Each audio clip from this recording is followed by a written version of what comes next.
Many people build off-grid systems, 12 volt, 24 volt, even 48 volt for higher power applications. We'll get there. However, 12 volt is what a lot of smaller applications use. They're easy to work with, components are easier to source, and voltage for your solar array doesn't have to be that high either, given that your battery pack is 12 to 14 volts. As you can see from my system, it's built a tad different. The reason being is that I find it rather fun to develop, build, and test these systems. And after some videos proved this whole thing to be viable, I got straight to work. This system was meant to mainly be one I can continue to develop, and when I do build a 48 volt system, this one will still be used for testing 12 volt components and integrating things for other people. I have a lot of things planned for this thing to push electrons through. When taking a look at the system, the first thing you'll notice is shunt and DC side. This is meant for a lower amperage, say 50 amps, due to the battery not being that big, the buses on here being pretty darn tiny for what they are, and I haven't made bus bars for that yet. Life's busy. Let's start with how this thing works. This is the battery pack I made, 12 volt lithium iron phosphate, 105 amp hour, but I set it to 100 amp hour. It comes into the buses through a 6 gauge 50 amp Anderson connection to the main shunt and a positive distribution bar. The positive goes straight to the distribution, the negative goes through the negative and to the negative bus bar for input output via a cable. I think that's about 4 gauge, but the input to the inverter and everything else is handled with separate cables. I use buses just to make configuring this easier. So the output to the inverter is simply just 2 4 gauge cables. The input for charging is just right here, and this is a 50 amp connection that is attached to a 20 amp lithium iron phosphate charger. The shunt over here can be read by a phone. I just have a spare phone lying around, just an old one that I use to read the data on it. Works really well, and it's fairly accurate, but the BMS can read differently. So we have that whole section covered, but then there's the inverter, which is 2 kilowatt Litime inverter. I've had this inverter for a while, and it just is meant to power some basic loads right now. I did use it with a larger battery bank to power my PC over there. However, that battery bank is no longer around due to wanting some more DIY things to check out, which is why these LEV60 cells are around too. Back to this, we have the output, which goes to both a fan and the input for the transfer switch and a 4-gang switch box. All this is just to add GFCI, just in case something trips. It's probably not grounded in a way that would trip it really easily, but this is all on a switch, and it works fairly well. The only complaint I have about this, the only issue to this AC distribution, as you can see, is the transfer switch transfers from generator to normal, but on the AC side, which means whatever you're backing up, you will have to interrupt.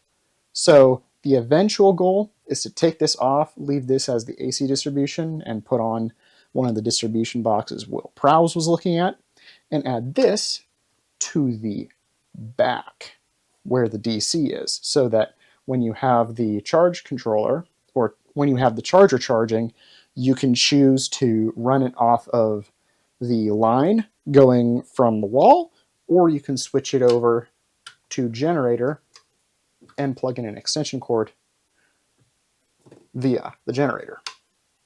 The DC charger with a larger battery bank is going to get upgraded. I do have a 75 amp charger for when a larger pack is attached.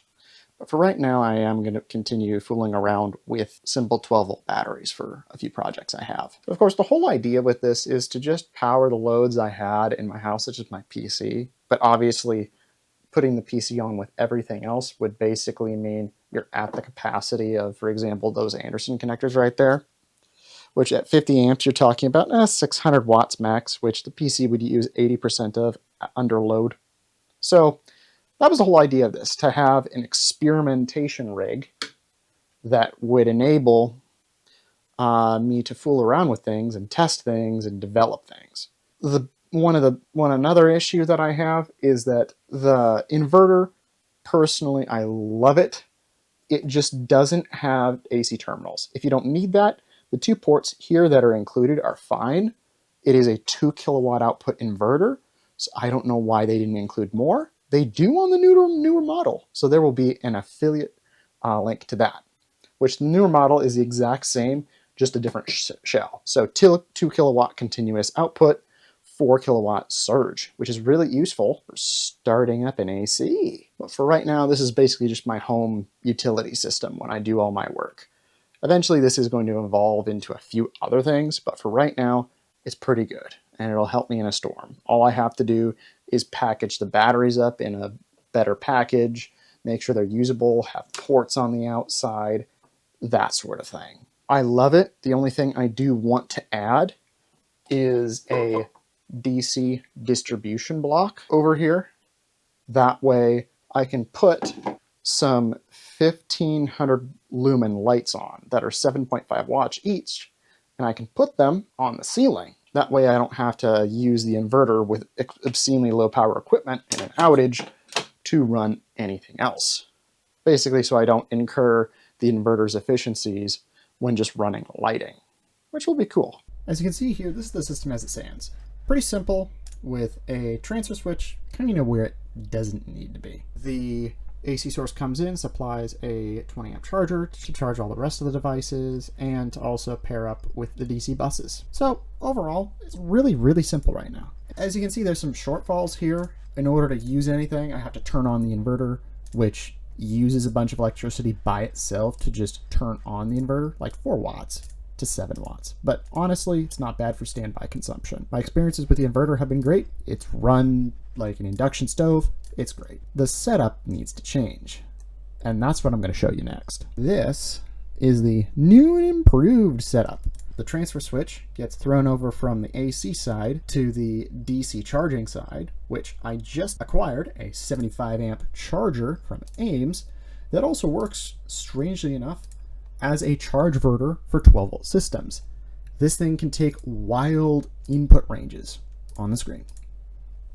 As you can see, the transfer switch is switched over to where it's supposed to be. That way I can plug in a generator in the proper spot without having to throw plugs around.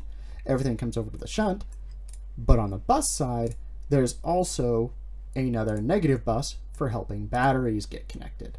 I use a common positive in this system. However, I may choose to decide to add one over here just to simplify things and make sure all the batteries have plenty of room to connect. On the DC side, you can see I added in something for helping illustrate my DC lighting idea.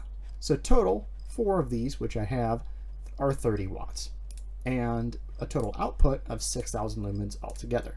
These will be command stripped to the ceiling, and they will run down to a bus, which the whole entire thing is literally fused for 3 amps, 4 amps, so that literally if anything goes wrong, this thing just blows a fuse and that's done.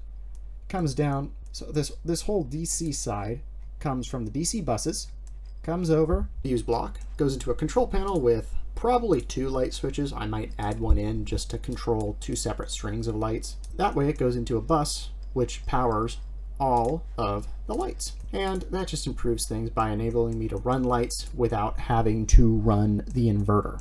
Now on the inverter side, you'll see there's some very big differences. Number one, the terminals on this newer version of the inverter are used primarily. That gives me option of attaching whatever AC distribution center I want, no matter what. And this goes through a residual current device, an RCD, and a power meter. I like this power meter more than the one that's on distribution box. I have it coming. I'm just going to use the distribution box for now, but I might switch that power meter out with this power meter, because it just looks a lot better in the whole grand scheme of things. This whole thing mainly is also just to make it usable for my entire PC system as well, just so I can use everything continuously without too much difficulty. And so that I can just switch it on when a power outage occurs and just make it as easy as possible to use. So that's going to be it for today, but I hope you enjoyed and got some good knowledge out of this video on maybe some insights on what to do with your own DIY power system. But I'm going to continue developing my own projects, and show you how that develops and why. The next few things I'm probably going to be doing is reviewing the Ames charger. So the big 75 amp 12 volt charger. I'm going to be making a video, a few shorts on quick knowledge bites, for example, on measuring power. But I also have bigger projects coming up, such as teaching people how to look at their energy needs in a power outage or for sustainment off-grid. So think of the Washington bomb cyclone that wiped out power to about 400,000 people. Yeah, many people weren't happy about that, but at the same time, everybody was lining up for gas at Costco because they didn't have any on hand and they were running their generators 24/7. That's going to be a fun one. And it's going to cover a lot of techniques for optimizing when you're using your generator and using batteries along with that. And we'll be covering all types of price points for that sort of thing, from just your power bank to just a generator, just a small power station, all the way up to a fully integrated system if you want. So if you want to stick around for that, subscribe. Hope you guys learned something, and I'll see you around.